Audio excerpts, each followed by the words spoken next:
Scientists confirm. Your cortisol is eating you alive after 50. Your cortisol is eating you alive. Not slowly, not metaphorically, biologically. Right now, as you watch this, your adrenal glands are releasing a hormone that is dissolving your muscle, shrinking your brain, and cutting years off your life. And the terrifying part is this. You feel nothing. That is the design. Cortisol is invisible. It is cumulative, and after the age of 50, your body loses much of its ability to clear it efficiently. It accumulates the way debt accumulates silently, quietly, until the damage is already done. There is a number you need to know.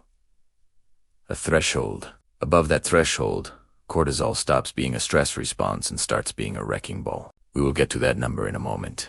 But first, there is a second thing happening inside your body right now.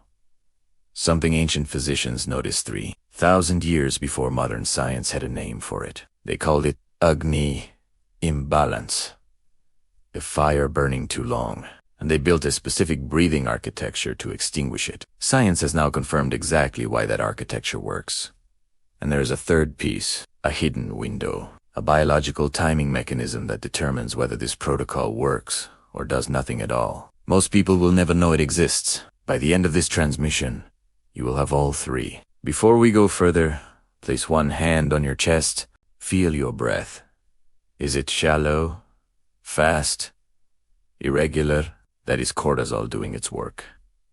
Remember that sensation, because by the end of this, you are going to feel it change. Let's talk about what is actually happening inside you. Your adrenal cortex sits above each kidney, two small organs carrying immense biological power. Under normal conditions, cortisol follows a clean rhythm.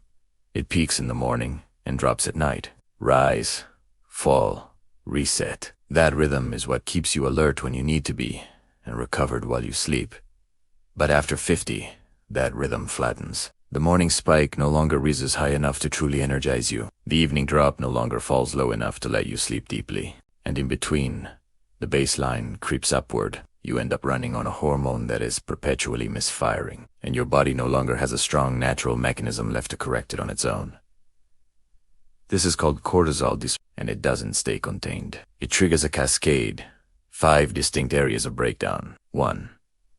Your hippocampus begins to shrink. The hippocampus is your brain's memory and spatial navigation center. Cortisol destroys neurons there preferentially. Not randomly, preferentially. Men with chronically elevated cortisol show measurable hippocampal volume loss over time. This is not vague theory. The research on this is precise. 2. Your muscle fibers begin to break down. Cortisol is catabolic. It converts muscle protein into glucose for quick energy. After 50, as testosterone naturally declines, there is no countersignal strong enough to reverse that breakdown. You lose muscle mass, not because you stop training, but because the chemical environment inside your body no longer supports recovery the way it used to. 3. Your telomeres, short and faster telomeres, are the protective caps at the ends of your chromosomes. Your biological age clock. Cortisol accelerates their erosion. Every excess cortisol spike is, quite literally, a small cut to your cellular lifespan. The ancients had a phrase for this pattern. The fire consumes the vessel. 4. Visceral fat accumulates around your organs. Cortisol redirects where your body stores fat. It pulls fat away from the areas just under your skin and concentrates it instead around the liver, the intestines, and the heart. This isn't the fat you can pinch. It's the fat that's invisible from the outside and far more dangerous on the inside. 5. Your mitochondria begin to fail. This is the mechanism most people miss entirely. Chronic cortisol elevates systemic inflammation, and that inflammation directly impairs mitochondrial membrane integrity. Your cells simply stop producing energy at the rate they should. You wake up tired. You move slower. You recover less completely. Not because you're passively aging, but because your cortisol is actively dismantling your cellular engine. This mitochondrial connection runs deeper than cortisol alone.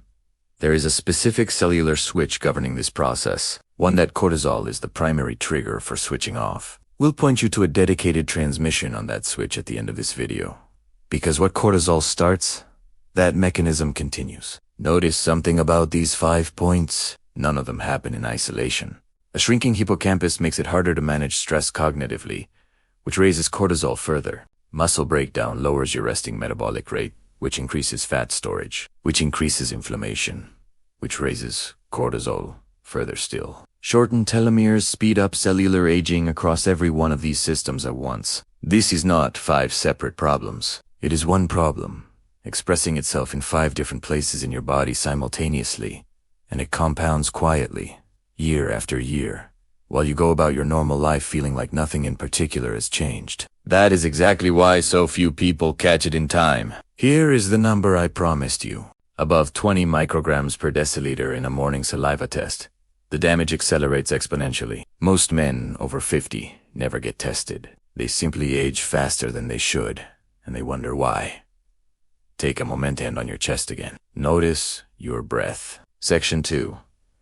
What the ancients knew here is where this story gets interesting. The HPA axis, the hypothalamic pituitary adrenal axis, is the control system that governs cortisol release. 3,000 years ago, Vedic physicians didn't use that term, of course, but they mapped the same system through breath.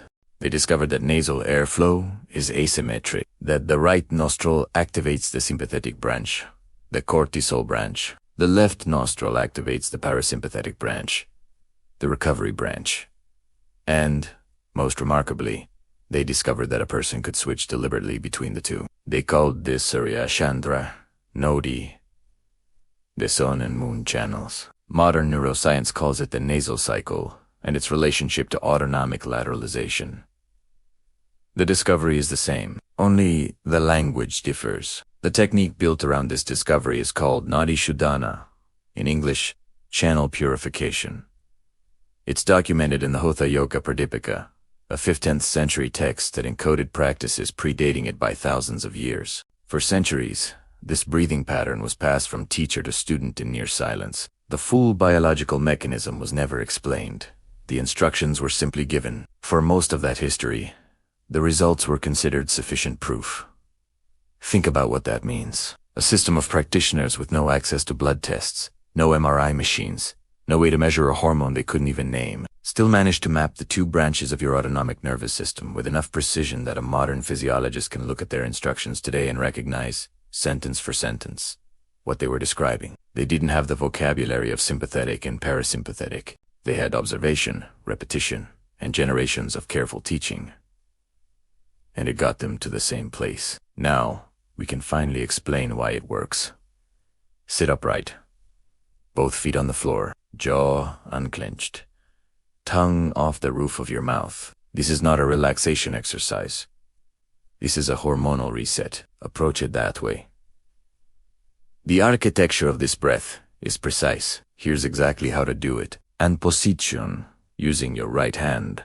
Fold your index and middle fingers toward your palm. Your thumb will control the right nostril. Your ring finger will control the left. Step 1. Inhale left. Close the right nostril with your thumb. Inhale through the left nostril for 4 seconds. The left nostril activates the parasympathetic branch. Cortisol signaling begins to dampen right at the source. Step 2. Hold. Close both nostrils. Hold for 4 seconds. During this retention, intrathoracic pressure shifts. The vagus nerve receives a stimulation signal. The HPA axis begins to register a change in the internal environment. The body interprets this held silence as safety. Step 3. Exhale right. Release the right nostril. Exhale for 8 seconds. This extended exhale is the cortisol kill switch. A long exhale forces the heart rate down. Baroreceptors in the aortic arch register the pressure change, and that signal travels upstream to the hypothalamus. Cortisol production begins to slow. Step 4. Complete the cycle. Inhale through the right nostril for 4 seconds. Hold for 4 seconds. Exhale through the left for 8 seconds. That